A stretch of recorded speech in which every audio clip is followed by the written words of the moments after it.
ರಾಜ್ಯ ಸರ್ಕಾರ ನೀಡಿರುವ ಭರವಸೆಯಂತೆ ಸಾರಿಗೆ ನೌಕರರಿಗೂ ಸರ್ಕಾರಿ ನೌಕರರಂತೆ 7ನೇ ವೇತನ ಆಯೋಗದ ಮಾದರಿಯಲ್ಲಿ ಸರಿಸಮಾನ ವೇತನ ಜಾರಿ ಸೇರಿದಂತೆ ವಿವಿಧ ಬೇಡಿಕೆಗಳನ್ನು ಈಡೇರಿಸುವಂತೆ ಕೆಎಸ್ಆರ್ಟಿಸಿ ನೌಕರರು ಸ್ವಾತಂತ್ರ್ಯ ಉದ್ಯಾನವನದಲ್ಲಿ ಅನಿರ್ದಿಷ್ಟಾವಧಿ ಪ್ರತಿಭಟನೆ ನಡೆಸಿದರು. ಪ್ರತಿಭಟನೆಯಲ್ಲಿ ಭಾಗವಹಿಸಿದ್ದ ಕೆಪಿಸಿಸಿ ಕಾರ್ಮಿಕ ಘಟಕದ ಅಧ್ಯಕ್ಷ ಪುಟ್ಟಸ್ವಾಮಿ ಗೌಡ ಮಾತನಾಡಿ, ಜನವರಿ 1, 2021ರಿಂದ ವೇತನ ಪರಿಷ್ಕರಣೆ ಮಾಡಲಾಗಿದ್ದು, ಇದರ 38 ತಿಂಗಳ ಹಿಂಬಾಕಿಯನ್ನು ನೀಡಬೇಕು, ಆರ್ಥಿಕ ಸೌಲಭ್ಯವನ್ನು ಒದಗಿಸಬೇಕು, ಕಾರ್ಮಿಕ ಸಂಘಟನೆಗಳ ಚುನಾವಣೆಗಳನ್ನು ಕೂಡಲೇ ಘೋಷಿಸಬೇಕೆಂದು ಹೇಳಿದರು. ಆ ಶಿಕ್ಷೆ ವಾಪಸ್ ತಗೋತೀವಿ ಅಂತ ಹೇಳಿದ್ರು, ಆದರೆ ಇದುವರೆಗೂ ವಾಪಸ್ ತಗೊಂಡಿಲ್ಲ. ತಗೊಳ್ಳಿ ಅಂತ ಹೇಳಿ ಈ 4 ಬೇಡಿಕೆಗಳನ್ನ ಇಟ್ಟು ನಾವು ಈ ಹೋರಾಟವನ್ನು ಮಾಡ್ತಾ ಇದ್ದೀವಿ. ಒಂದು ಮೀಟಿಂಗ್ ಆಯಿತು 4-7, ಅಲ್ಲಿ ಅವತ್ತು ಎಲ್ಲವನ್ನು ಹೇಳಿದ್ದೀವಿ. ಈಗ ನೆಕ್ಸ್ಟ್ ಅವ್ರು ಹೇಳಿದ್ದು ಇಷ್ಟರಲ್ಲೇ ಒಂದು ವಾರದಲ್ಲೇ ಮೀಟಿಂಗ್ ಕರಿತೀವಿ ಅಂತ.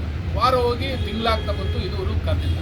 ಆ ಸಭೆ ಕರೀಲಿ ಅಂತ ಹೇಳಿ ಈ ಒಂದು ಒತ್ತಾಯಕ್ಕೋಸ್ಕರ ಈ ಒಂದು ಅನಿರ್ದಿಷ್ಟ ಕಾಲದ ಉಪವಾಸ ಸತ್ಯಾಗ್ರಹ ಮತ್ತು ಧರಣಿಯನ್ನು ಮಾಡ್ತಾ ಇದ್ದೀವಿ. ಸರ್ಕಾರ ಇದಕ್ಕೆ ಗಮನ ಕೊಟ್ಟು ಈ ಸಮಸ್ಯೆ ಬಗೆಹರಿಸಬೇಕು ಅಂತ ಕೇಳ್ಕೊತೀವಿ.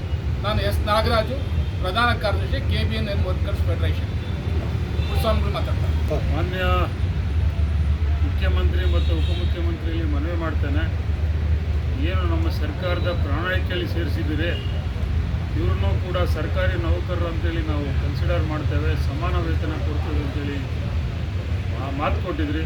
ಇದನ್ನು ಜಾರಿ ಮಾಡಬೇಕು ಅನ್ನೋದು ಕೂಡ ಪ್ರಮುಖವಾದಂಥ ಬೇಡಿಕೆ.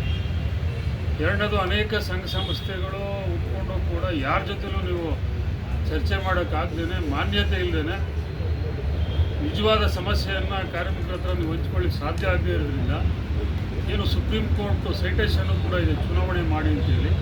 ಆ ಪ್ರಕಾರ ಚುನಾವಣೆನ ಮಾಡಬೇಕು ಅಂತೇಳಿ ಮಾಡಿದ ನಂತರ ಯಾವುದು ಆರ್ಸ್ ಬರ್ತದೋ ಅದ್ರ ಜೊತೆ ಅಧಿಕೃತವಾಗಿ ನೀವು ಅದನ್ನು ಮಾನ್ಯತೆ ಮಾಡಿ ಅದ್ರ ಜೊತೆ ಸಮಸ್ಯೆಗಳ ಬಗ್ಗೆ ಚರ್ಚೆ ಮಾಡಿ ಬಗೆಹರಿಸ್ಕೋಬೋದು ಅನ್ನೋದು ಮೂಲ ಉದ್ದೇಶ.